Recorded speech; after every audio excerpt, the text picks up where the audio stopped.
ఈ Google centre రావడానికి వీలు లేదు అని చెప్పి ఈ వైసీపీ అరాచక పార్టీ, ఈ వైసీపీ దోపిడీ పార్టీ చనిపోయిన రైతుల పేరు మీద భూసేకరణ జరగటానికి వీల్లేదు అని చెప్పి కోర్టుల్లో పిటిషన్లు వేయటం జరిగింది. ఇది పర్యావరణానికి అడ్డుగా నిలుస్తుంది ఈ గూగుల్ డేటా సెంటర్ అని చెప్పి పిటిషన్లు వేయటం జరిగింది. అంతేకాకుండా రాయితీలు ఇవ్వటానికి వీల్లేదు అని చెప్పి మా ప్రభుత్వంపై విరుచుకు పడటం జరిగింది. కోర్టు మెట్లెక్కటం జరిగింది.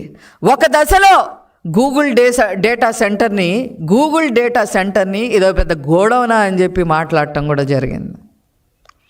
వీటన్నిటికీ చర్మగీతం పాడే విధంగా కోర్టు వాళ్ళకి అక్షంతులు వేయటం జరిగింది. చాలా తీవ్రంగా వాళ్ళని పరిగణించడం జరిగింది. కోర్టు చాలా తీవ్రంగా వాళ్ళకి మొట్టికాయలు వేయడం జరిగింది. పెట్టుబడిదారులకి రాయితీలు ఇవ్వకపోతే ఎవరు ముందుకొస్తారు అని చెప్పి వైసీపీని ప్రశ్నించడం జరిగింది. కోర్టు వైసీపీనే ప్రశ్నించడం జరిగింది. ఇంకా ఏమీ చేసేది లేక ఇప్పుడు క్రెడిట్ చోరీకి పాల్పడుతూ ఇది ఎప్పుడో వచ్చింది, ఆ రోజే వచ్చింది, మేము ఆ రోజే చేశాము అని చెప్పి ఆ గుడివాడ అమర్నాథ్, ఆ కోడిగుడ్డు మంత్రి మాట్లాడటం మొదలుపెట్టాడు. రేపు శంకుస్థాపన అయిన తర్వాత కూడా ఖచ్చితంగా ప్రెస్ మీట్ పెట్టడం జరుగుతుంది. వాళ్ళు క్రెడిట్ చోరీకి బానిసల్లాగా మారడం జరిగింది. అది అందరికి కూడా తెలిసిన విషయమే.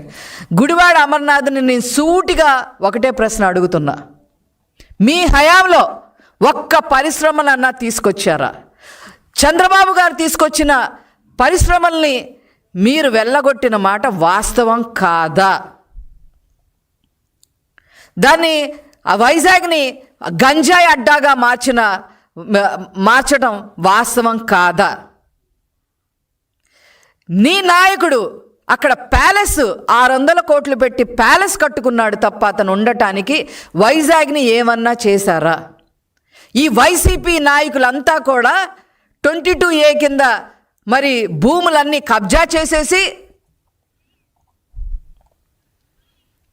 కబ్జాల మయం చేసేసి, అక్కడ భూముల కోసం కొట్టుకునేలాగా చేసి, మీ నాయకులు, మీ ఎంపీనే వాళ్ళ కుటుంబం కిడ్నాప్ అయిన పరిస్థితులు చూడటం వాస్తవం కాదా అని చెప్పి గుడివాడ అమర్నాథ్ని నేను అడగదలుచుకున్నా.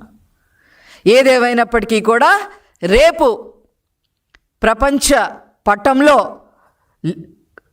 వైజాగ్ గూగుల్ మ్యాప్లో ఒక ఏఐ హబ్గా చేరబోతున్నందుకు నిజంగా ప్రజలందరూ కూడా చాలా ఆశాజనకంగా ఎదురు చూస్తూ ఉన్నారు.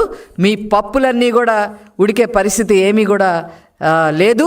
రేపు ఈ 30,000 ఉద్యోగాలే కాకుండా ఆ చుట్టుపక్కల కూడా అనేక సాఫ్ట్వేర్ కంపెనీలు రావటానికి ముందుకు వస్తూ ఉన్నారు. అవన్నీ కూడా ఖచ్చితంగా నారా లోకేష్ గారు ఐటీ శాఖ మచ్చులుగా అవన్నీ కూడా ట్యాప్ చేయడం జరుగుతుంది. ఖచ్చితంగా మొత్తం మీద ఉత్తరాంధ్రలో 5 లక్షల ఉద్యోగాలు ధ్యేయంగా